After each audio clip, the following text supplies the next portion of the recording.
Good evening, folks. It is Tuesday evening, the 4th of February, out here near the Asylum Preserve. Lots of crows coming out of the fields over here to the west. Sunset about to occur. This is a small murder. They're all going back there and landing in the trees just to the north of Asylum Lake. I'll take a little walk down here just a second, see what's happening along Drake Road here. Got some pretty icy weather coming in. Gonna have they're calling for 1/4 of an inch or better by the same time tomorrow late afternoon. Worried about a lot of tree limbs coming down, so forth. Could be power outages. And a jet right there, little contrail. So it'll probably be a little icy and greasy out tomorrow. Have to see how far out in it I do want to go or not. I don't have to go anywhere tomorrow. Have some things to catch up at home, and that won't hurt my feelings any.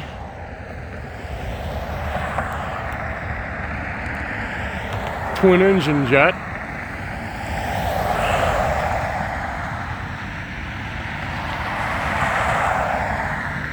I was asked one time, how can you tell?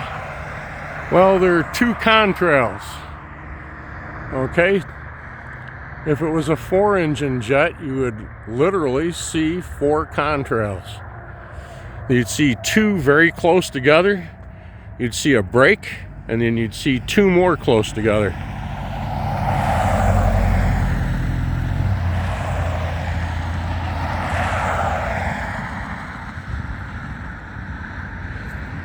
All right, I'll be right back.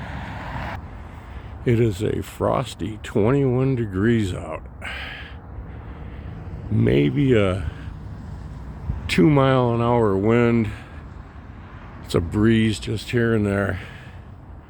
It's going to pick up to 35 miles an hour tomorrow. Okay, we'll hang out here a little bit longer and see if we can sweeten the sunrise or sunset up. All the snow that you see out there on the ground, wherever it is around here, is now turned to ice.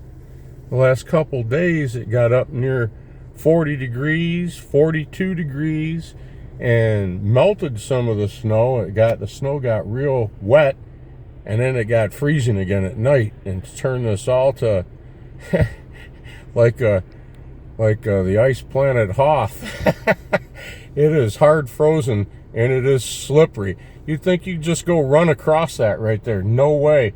I was going to take a little walk possibly today out here on the trail, and when I came out of my front door and decided to make a left-hand turn across my lawn instead of my clear sidewalk, I found out that it was just nothing but a skating rink. And I had to tiptoe through the tulips about 6 feet to the rear to my sidewalk and take it around to where I park rather than cut across the snow. Yeah, it's really funny. Now we're going to get this, we're at 21, 22 degrees right now. We're going to get this freezing rain, this ice storm. North of us is going to be snow. We're going to get ice and freezing rain, and south of us is going to get freezing rain. But they updated that a little while ago and said we're going to get it hit pretty good. They updated it in the thickness that it will be.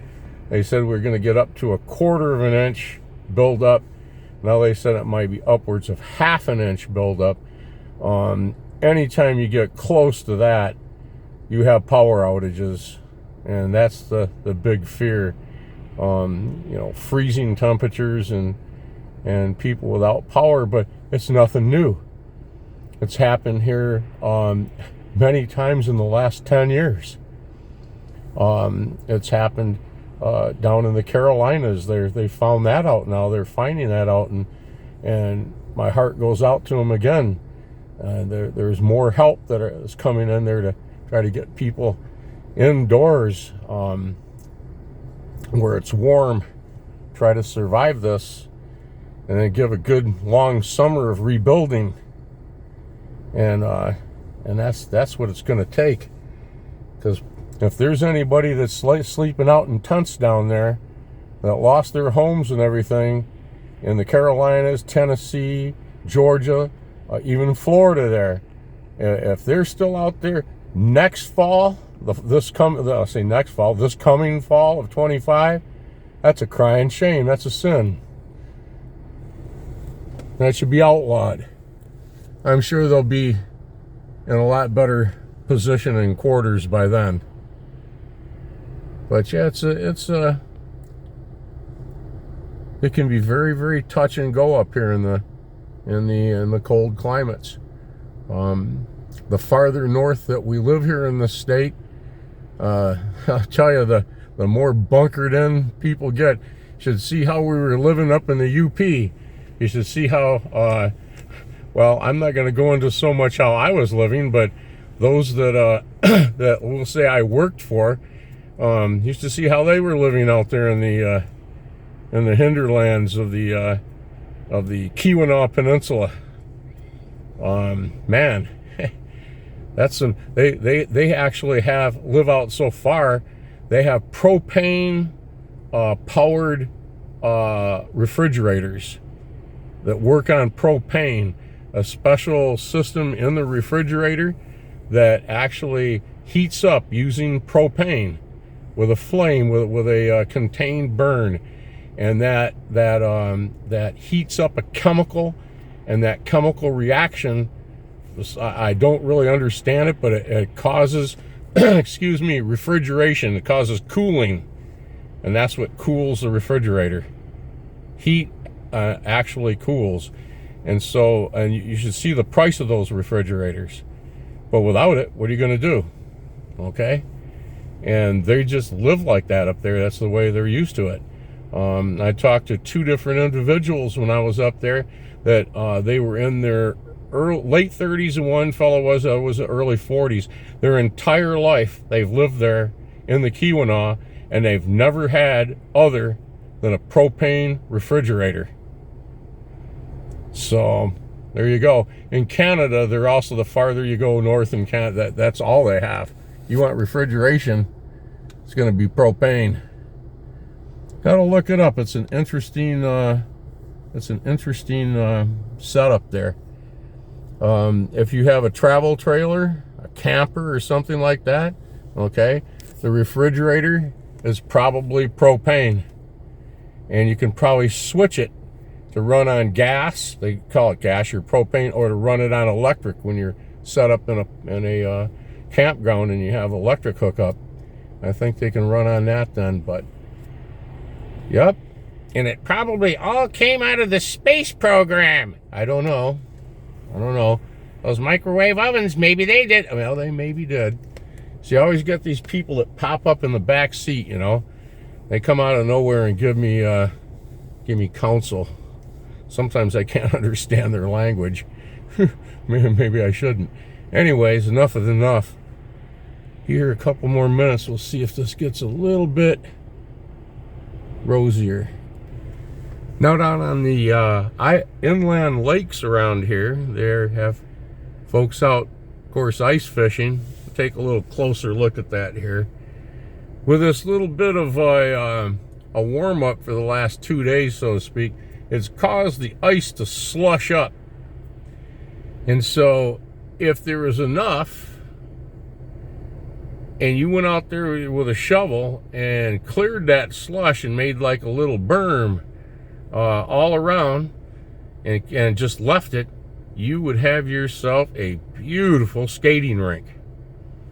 And I seen them doing that earlier when I went by over here on Woods Lake. They were shoveling off a section. And I've seen them do that before in the past, and then they'll get out there and actually play hockey. Get a little game together, a few people out there with their sticks and the puck, and slap it around out there. But you have to have the right conditions in order to clear that. So otherwise, it's just a hard, crunchy kind of ice. And there was 2 people out there the other day, and they were having a hard time of it. That wasn't skating. And then you get snow blowed on the ice. It builds up like this is right here, and it's just crunchy, hard crust on there, so forth. But we'll see once what it looks like here in a day or two. I know right where to go and take some video of that. All right, this is going to be the best of the sunset tonight. Look forward to bringing you something here in the next couple days. That is for sure. Till then, have a safe afternoon and evening. Thanks again for watching. Thank you for subscribing. I appreciate it. All my subscribers. For all of you that are new to the channel, please subscribe and hit that thumbs up button, that notification bell. That way you can be along with us for the rest of these rides. Okay. Thanks again for watching. See you in the next one.